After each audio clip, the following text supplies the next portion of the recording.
안녕하세요. 아침 묵상 시간입니다. 오늘은 마가복음 4장 35절에서 41절 말씀입니다. 같이 읽어보겠습니다.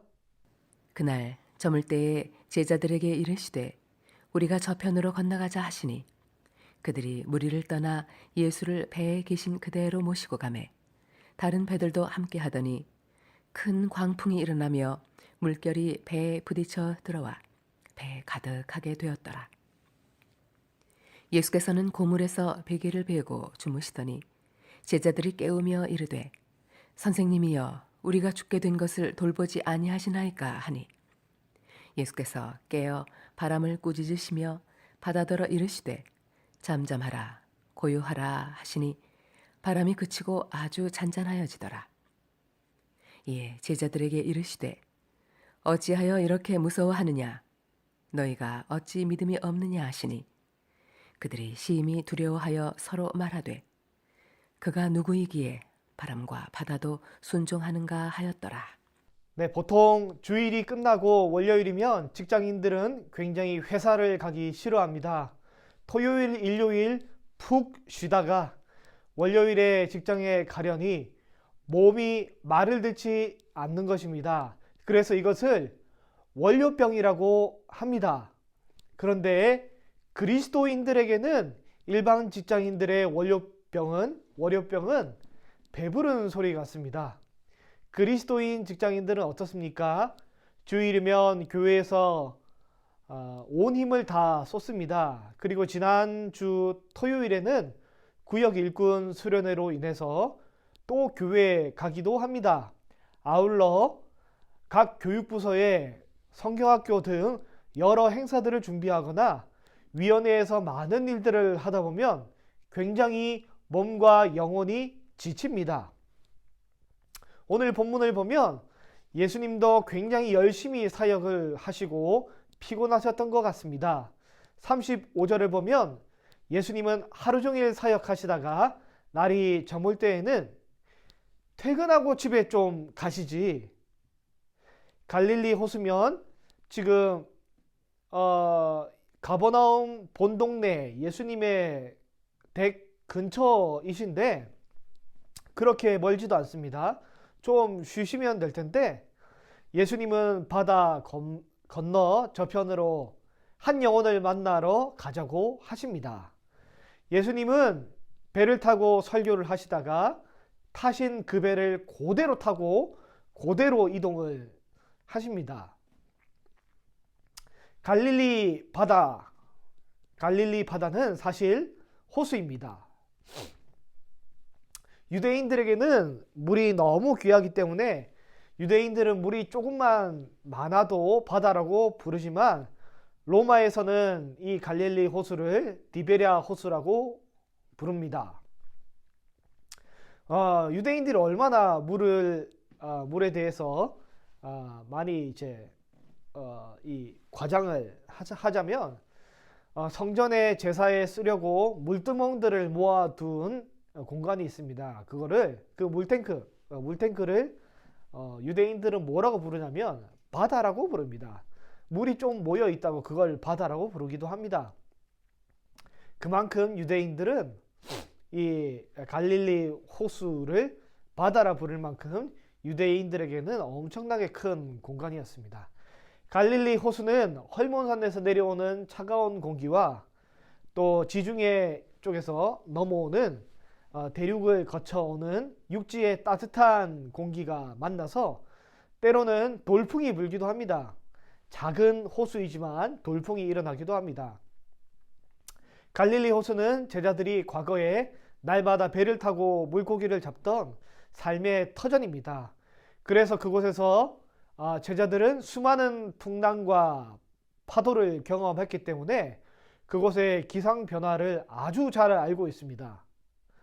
매도 맞아본 놈이 무서워한다고 다른 사람들은 광풍의 무서움을 몰라도 바다의 잔뼈가 굵은 사람은 그 두려움을 아주 잘 알고 있습니다. 이 돌아가는 판세를 보니 이거 맙소사 큰일 났다. 이제는 완전 크게 잘못되었구나. 제자들은 인식을 하는 것이죠. 아이가 있으면 내 손으로 할 수 없는 일이 발생하면 보통 엄마를 찾습니다. 제자들도 자기 손과 자기 능력으로 감당할 수 있는 일은 손수 처리하겠지만 지금 돌아가는 판도와 흘러가는 그 상황이 어부 출신인 내가 어찌할 만한 사이즈가 아닌 것이죠. 그래서 예수님께 도움을 구하지만 예수님은 너무 피곤하셨는지 파도로 인해 배가 뒤집어질 상황에도 잠잠히 주무시고만 계십니다. 너무 피곤하셔서 주무시는 것이죠. 큰 광풍으로 물결이 넘쳐 배에 가득하게 되었습니다. 이 정도면 물이 철썩철썩 배에 다 들어와서 옷이 젖을 만도 한데 파도에 이 잔 물결이 얼굴에 와서 닿기도 할 텐데 예수님은 천하태평으로 잠만 주무십니다. 예수님은 어떻게 이렇게 잘 주무실까요? 왜 예수님께서는 걱정 근심도 없으신지 엄마 품속에 있는 아기처럼 하나님 품속에서 편안하게 잠을 잘 주무시는 것 같습니다. 제자들은 선생님, 우리가 죽게 된 것을 돌보아 달라고 요청하며 예수님을 깨우십니다. 마가복음에는 둔한 제자들의 모습이 많이 등장하게 됩니다. 어리석게도 지금 예수님께 선생님이라고 하고 있습니다. 예수님께서 어떤 분이신지 제자들은 미처 몰랐던 것 같습니다. 예수님께서 단순히 선생은 아니시지 않습니까? 잠에서 깨어나신 예수님께서는 바람을 잠잠하게 꾸짖으시니 바람이 아주 혼쭐이 났나 봅니다. 잠잠해졌습니다. 그리고 잠잠하게 모든 상황이 종결이 됩니다. 이에 제자들은 예수님께서 누구이시기에 대체 바람과 바다를 잠잠하게 하시는지 서로 이야기하는 장면으로 오늘 본문은 마무리가 됩니다. 이 내용으로 오늘 저는 두 가지 묵상을 나누고자 합니다. 첫 번째입니다. 예수님께서는 진짜 사람으로 오셨구나. 진짜 사람으로 오셨구나. 우리는 알게 됩니다. 우리만 월요일에 피곤한 것이 아니라 예수님께서 진짜 몸이 피곤하셨구나. 이것을 알게 됩니다. 그냥 아무것도 모르시면서 피곤한 척 하시는 것이 아니라 정말 피곤하셔가지고 파도가 치든 뭘 하든 그냥 골아 떨어지신 거죠. 업어가도 모르는 상황입니다. 이래서 우리는 예수님께 너무 고마운 것 같습니다. 우리 육신의 연약함을 이해해 줄 수 있는, 우리의 연약함을 잘 아시는 분이기 때문에 우리는 예수님께 우리의 사정을 잘 아시는 분이시기 때문에 우리는 기도를 할 수 있어서 너무 고마운 것 같습니다. 두 번째입니다. 예수님께서는 진짜 하나님이시구나. 예수님은 진짜 하나님이시구나. 이것을 우리가 알게 됩니다. 빛이 있으라 하시니 빛이 생겼고 창조 때 윗물과 아랫물을 갈라지게 해서 궁창을 만드시죠. 그리고 아래쪽에 있는 물을 한쪽으로 모셔서 이것을 바다로 만드십니다. 이것은 신적인 영역입니다. 우리가 못하는 일이 얼마나 많이 있습니까? 인생의 풍락을 만나서 위기 속에서 얼마나 도움이 절실히 필요할 때가 많이 있습니까? 대인관계, 금전적인 문제, 건강의 문제, 진로의 문제 등 스스로의 힘으로 도무지 해결할 수 없는 문제들이 얼마나 많이 있습니까? 우리를 인간적으로 다 이해하시고 우리에게 신적인 도움을 주실 수 있는 예수님이기 때문에 얼마나 좋고 얼마나 고맙습니까? 말씀을 정리하고 맺겠습니다. 제자들은 예수님이 누구인지 헷갈렸습니다. 바람을 꾸짖으시는 것을 보니 신적인 존재 같기도 하고 피곤해서 주무시는 거 보니 진짜 인간 같기도 하고 히브리서 4장 15절에 이렇게 되어 있습니다. 우리에게 있는 대제사장은 우리의 연약함을 동정하지 못하실 이가 아니요 모든 일에 우리와 똑같이 시험을 받으신 이로되 죄는 없으시니라. 이해심이 많으신 예수님의 따뜻한 인간적인 도움을 우리는 얻으시기를 바랍니다. 또한 능력이 많으신 예수님의 무한한 신적인 도우심도 얻으시는 저와 여러분이 되기를 바랍니다. 이런 예수님이 우리에게 있어서 얼마나 좋습니까? 그 예수님 의지하여서 승리하는 하루 되시기를 바랍니다. 기도하겠습니다. 하나님 아버지, 우리에게 이런 대제사장 예수 그리스도를 주셔서 너무 감사합니다. 완전한 하나님의 능력을 갖추시고 또 완전한 인간의 모든 것을 죄 없이 경험하신 예수님, 얼마나 고맙고 감사한지 모르겠습니다. 그 예수님 우리에게 주셨사오니 날마다 우리 인생의 여러 풍랑들과 어려움들 주님께 다 기도로 맡길 수 있도록 은혜를 베풀어 주옵소서. 우리 구주 예수 그리스도의 이름으로 기도합니다. 아멘.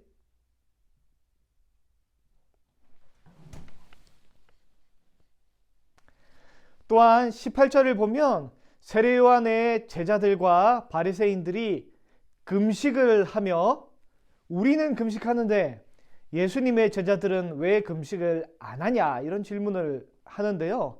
돌려 말하면 예수님의 제자들에게 이야기를 하지만 사실은 예수님도 왜 금식 안 하냐라고 숨겨진 질문 속에 공격이 포함되어 있는 것입니다.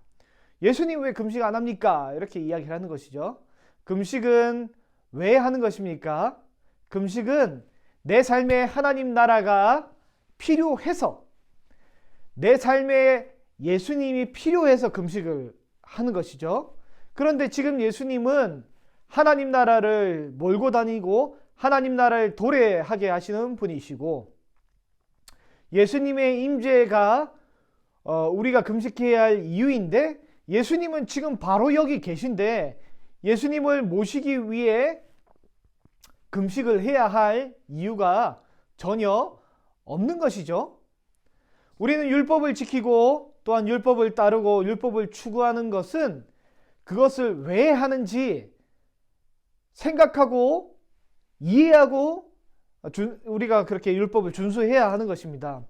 금식이 이유와 목적이 되는 것이 아닌 금식을 통해서 뭘 할지가 이유와 목적이 되는 것이죠. 금식을 통해 예수님을 누리고 경험하는 것이 그 이유와 목적인 것입니다. 우리가 가진 고정관념과 틀이 때로는 하나님 나라의 도래와 임재를 막는 걸림돌이 되어서는 안 될 것입니다. 만약 내가 가진 생각과 마음이 하나님 나라를 담을 만한 유연성이 없다면, 낡은 부대처럼 새 포도주를 담아버리면 유연성이 없으면 이게 찢어지고 터져버리는 것입니다. 그 금식에서 과연 누가 예수님을 얻고 그 금식을 통해서 과연 누가 하나님 나라를 얻은 사람입니까? 금식하면서 우리 예수님을 정죄한 사람보다 오히려 폭식하며 예수님과 동행한 사람이 더 나은 것 아닙니까? 23절 말씀을 보면 안식일에 예수님의 제자들이 밀밭 사이를 지나가다가 너무 배가 고파 미리삭을 잘라 먹었는데요. 바리새인들이 왜 안식일에 하지 못할 일을 하는지 또 시비를 걸게 됩니다. 예수님은 이에 유대인들이 존경하는 다윗 왕과 또한 대제사장 아비아달의 일화를 언급하며 다윗이 너무 배가 고파 제사장 외에는 먹지 못하는 이 진설병, 하나님께 이 소제로 올려드렸다가 물린 빵, 그것을 다윗뿐만 아니라 제사장이 그와 함께한 사람들에게 나눠준 일을 언급하며 율법의 원칙과 규율이 중요하지만 만일 곤궁에 처한 경우 고리타분한 율법의 틀일지라도 심지어 하나님께 드렸다가 물린 신령한 음식인 이 진설병조차도 먹을 수 있는데 지금 율법에서 허용한 미리삭을 먹는 일, 가난한 사람은 미리삭을 뜯어 먹으라고 했잖아요. 미리삭을 먹는 이 일을 안식일에 먹었다고 뭐라고 하는 거, 이게 자체가 옳지 못하다고 이야기를 하는 것입니다. 사람이 안식일을 지키기 위해 창조된 것이 아니라 사람이 쉼을 얻고 윤택하고 사람이 더욱 행복하기 위해 하나님께서 안식일을 만들어 놓으신 것이죠. 아주 피곤하고 고통스럽더라도 원리, 원칙, 순서를 사람이 끼워 맞춰서 안식일을 고리타분하게 지키기 위해 지키는 것보다 하나님께서 사람을 안식하기 위하여 만들어주신 안식일이기 때문에 어떻게 하면 이 안식일에 내가 하나님을 잘 예배하고 예수님을 더 만날 수 있을까? 어떻게 하면 내 이웃이 안식일에 하나님께 잘 예배하고 예수님을 더욱 잘 만날 수 있을까? 이것을 고민하며 제도와 형식과 틀을 새롭게 바꿔가는 것이 안식일의 참 의미지 않습니까? 말씀을 정리하겠습니다. 이제 유대 성전은 파괴되고 구약의 안식일도 없습니다. 성전 대신 예수님을 머리로 하는 몸된 교회가 있습니다. 안식일 대신 자유와 해방의 날인 주일이 우리에게 선물로 왔습니다. 성전은 예수님이 다 허무셨습니다. 안식일도 예수 그리스도 안에서 다 성취가 된 것입니다. 그래서 우리는 제발 옛 성전을 다시 세우지 마시고 옛 안식일을 새롭게 만들지 않기를 바랍니다. 새 부대가 아니고 뻣뻣하고 딱딱하면 찢어지고 도태가 되는 것입니다. 유대 지도자들은 이것을 수용하지 못해 예수님을 죽여버렸습니다. 초대교회의 지도자들 중에서도 예루살렘 교회도 지도자들 중에 예루살렘 교회도 이것을 여기서 자유롭지 못하여서 종국에는 교회가 없어졌습니다. 그래서 예루살렘 교회가 아닌 안디옥 교회를 중심으로 이 교회의 중심, 하나님 나라의 역사의 중심, 선교의 중심이 바뀌게 된 것입니다. 우리의 자녀들과 새신자들이 교회의 문턱을 넘어오기까지 쉬운 일이 아닙니다. 오늘날의 이 시대와 상황과 문화 속에서 교회에 오는 게 쉬운 일이 아니에요. 엄청난 노력을 해서 겨우 교회에 온 것입니다. 겨우겨우 흑석동 언덕, 이 비계의 언덕을 넘어서 교회당의 문턱에 도착하고 넘어섰는데 입구에서 혹시 우리가 가진 생각과 틀, 우리가 만든 고정관념에 벽을 쳐서 혹시나 새가족이나 다음 세대 우리의 자녀들을 교회의 공동체에 들어오지 못하도록 막는 이런 일이 우리는 없어야 할 것입니다. 하나님 나라는 먹고 마시는 것이 아니요 오직 성령 안에 있는 의와 평강과 희락이라. 로마서 14장 17절에 기록하고 있습니다. 주일에 장애인이 또 노약자가 혹은 어린 아이를 가진 부모가 택시를 타고 교회 앞마당까지 오는 것은 굉장히 좋은 일입니다. 안식일이 아니잖아요. 주일에 한 교회의 어른이 교육부서의 아이들을 위해 간식을 사서 기증해 주는 것은 굉장히 좋은 일입니다. 안식일이 아니잖아요. 이 일은 누군가 우리 하나님 앞에 예배하고 누군가 하나님을 만나고 예수님을 만나는 데 도움이 되는 이 일은 정말 좋은 일입니다. 우리 주님의 뜻을 따라서 하나님이 일하시니 주일에 나도 일한다 말씀하신 예수님, 모두 다 안식일에 쉰다고만 고정관념과 틀만 지킨다고 하지만 안식일의 본질을 따라 하나님이 일하시니 나도 일한다 말씀하신 그 주님, 이제 그 안식일의 성취를 예수 그리스도께서 해주시고 우리에게 주일이란 놀라운 선물을 주셨습니다. 우리는 주일에 적극적으로 전도하시고 적극적으로 사람을 살리시고 적극적으로 사람을 위로하고 적극적으로 사람을 세워주는 일에 열심히 일하고 열심히 행동하고 또 힘쓰시는 저와 여러분이 되시기를 바랍니다. 기도하겠습니다.